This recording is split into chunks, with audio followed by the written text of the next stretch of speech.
यद्यपि यह दक्षिणायन का काल था, कृष्ण पक्ष का समय है, मध्यरात्रि का समय है। राम जी दिन में आए, 12 बजे आए, और कन्हैया लाल आधी रात को आए, 12 बजे आए। राम जी शुक्ल पक्ष में आए क्योंकि मर्यादा पुरुषोत्तम है, और श्याम जी ने कहा मैं तो काला हूं, काले कृष्ण पक्ष में आऊंगा। ये दिन के 12 बजे, वो मध्यरात्रि के 12 बजे।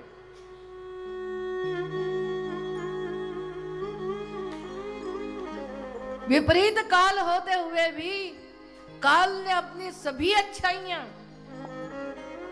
उस समय प्रकट कर दी। कोई अशुभ तत्व ही वहां रहने नहीं पाया। प्रश्न हुआ कि प्रभु आपने ये समय पसंद क्यों किया? भगवान ने कहा मैं पुष्टि पुरुषोत्तम हूं, मुझे आना है। जिसके पास कोई साधन नहीं है उसका ही उद्धार मुझे करना है।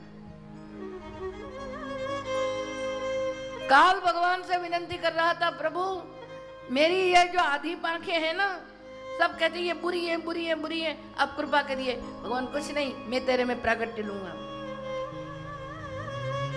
कृष्ण पक्ष, मध्यरात्रि, सबको प्रभु ने अंगीकृत किया।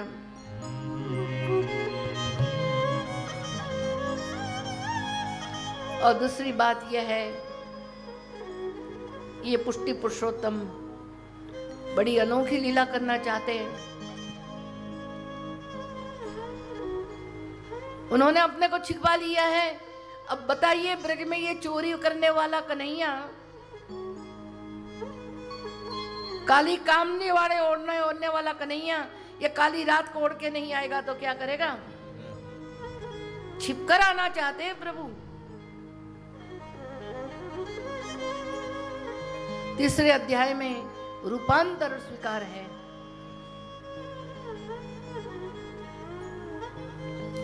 भगवान ने अपने स्वरूप को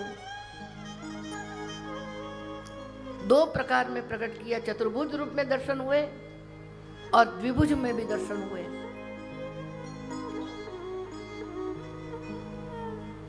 गोलोक धाम में और अन्यत्र चतुर्भुज स्वरूप में विराजते हैं और ब्रज में द्विभुज स्वरूप में विराजते हैं।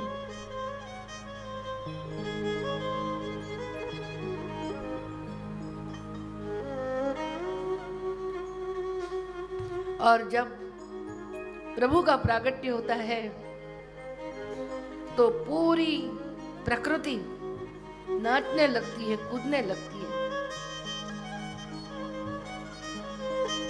दिशा प्रसेदुर, दिशाएं प्रसन्न हो गई। इसका मतलब यह है, ऐसे तो 8 प्रकार की दिशाएं हैं, और देखो तो ऊपर नीचे गिनो तो 10 प्रकार की दिशाएं हैं। ये भूतात्मिका भी है, ये देवतात्मिका भी है।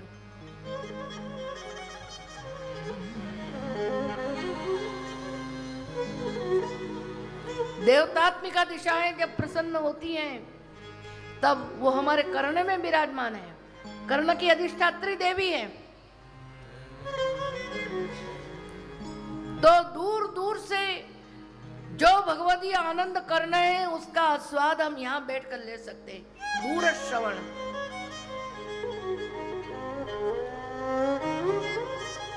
प्रभु का प्राकट्य कारागृह में हुआ और उधर जो देवों ने स्तुति की और आनंद आनंद हो रहा था, सब कुछ उस मांगल्य को ऋषि मुनि अपने अपने आश्रमों में विराजमान होकर श्रवण कर रहे थे। और भूतात्मिका दिशा जब प्रसन्न होती है तो बीच के बादल हट जाते हैं और दूर दूर का दिखाई देने लगता है। पूरा दृश्य ऋषि मुनियों को दिखाई दे रहा था कि कृष्णावतार हो रहा है। दूरदर्शन और दूर श्रवण, जो ऑडियो विजुअल आज आप टीवी में देखते हो, कहां से प्रसारण होकर कहां पहुंचता है। यह विद्या हमारे यहाँ आध्यात्मिक शक्ति से प्राप्त की जाती थी।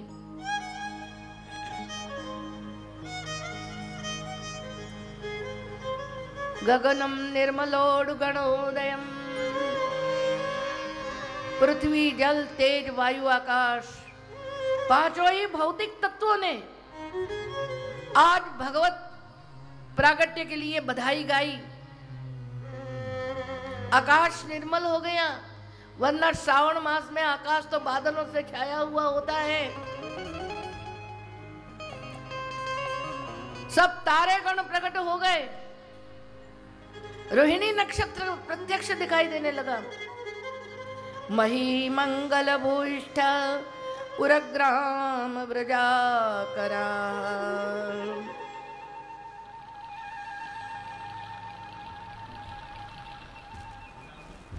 और पृथ्वी पर मंगल मंगल मंगल का अनुभव होने लगा।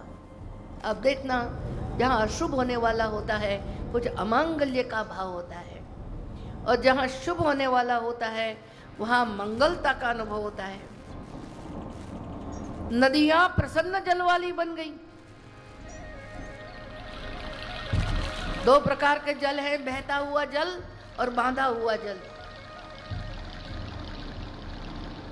बिल्कुल निर्मल होकर बहता हुआ जल बहने लगा, वरना श्रावण मास में नदी का जल धुंधला होता है।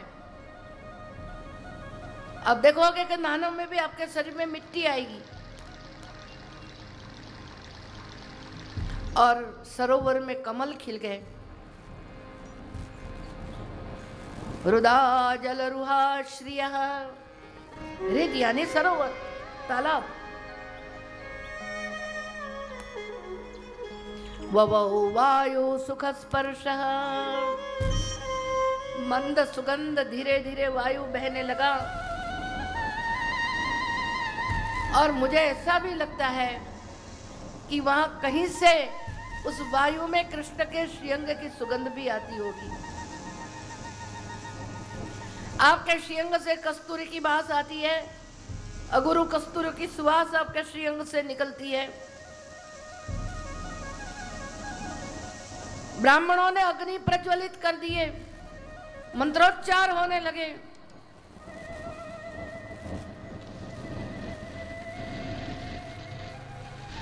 मनांस्यासन प्रसन्नानि साधूनाम असुरद्रुहाम।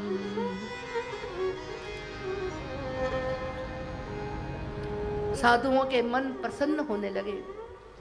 ऐसे ही आप बैठोगे, ऐसा जब भगवत प्रागट्य कहीं कथा में हो, कहीं मन में हो, अंदर एक प्रसन्नता होती है।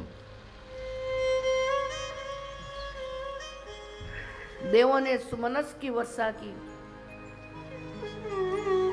देवों ने पुष्प की वृष्टि की, और साधुओं ने अपने मन की वृष्टि की। मुमुचुर मुनयो देवा सुमनांसि मुदान्विता, मंदम मंदम जलधरा जगरजूरनुसागरम।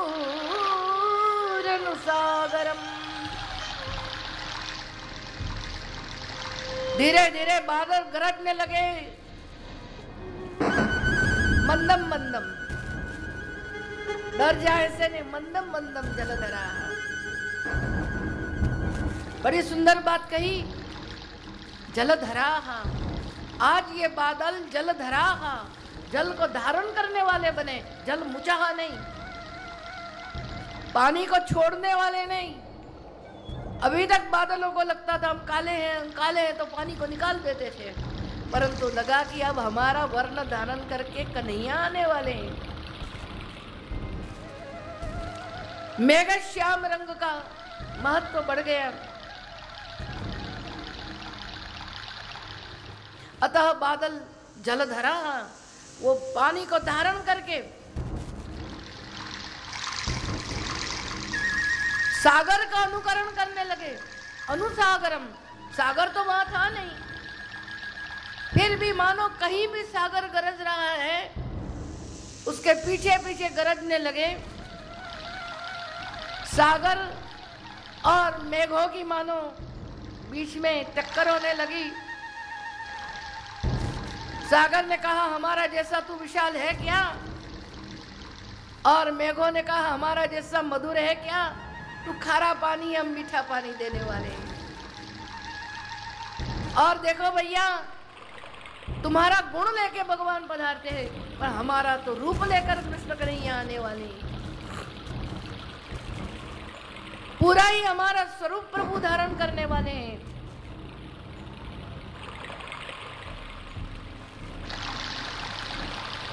उस वक्त अजन के प्रागट्य का समय जायमाने जने तस्मिन् नेदुर दुंदुभयो दिवी।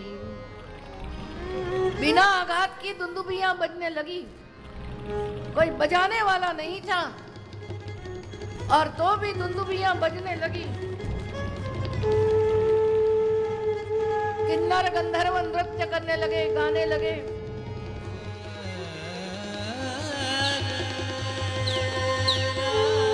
निशीथे तमउद्भूते जायमाने जनार्दने देवक्यां विष्णुरूपिण्यां विष्णु सर्वगुहाशय।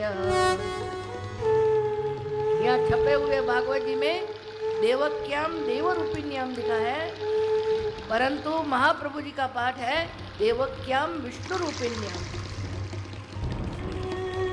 केवल देवरूपिणी देवकी नहीं थी, देवताओं का निवास स्थान तो थी, पर अब भगवान के आने के बाद विष्णु रूपिणी बन गई देवकी जी।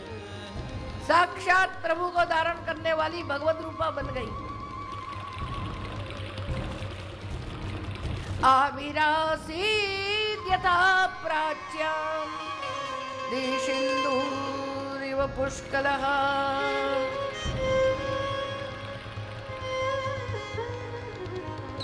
जैसे चंद्रमा को पूर्व दिशा धारण करती है, वैसे ही कारागृह में उजाला हुआ पूर्व और मधुर मधुर मंगल वातावरण था। वसुदेव जी और देवकी जी के सामने शंख चक्र गदा पद्मचारी चतुर्भुज नारायण प्रकट हो गए। बोलो नारायण भगवान की जय, नारायण भगवान की जय, नारायण भगवान की जय।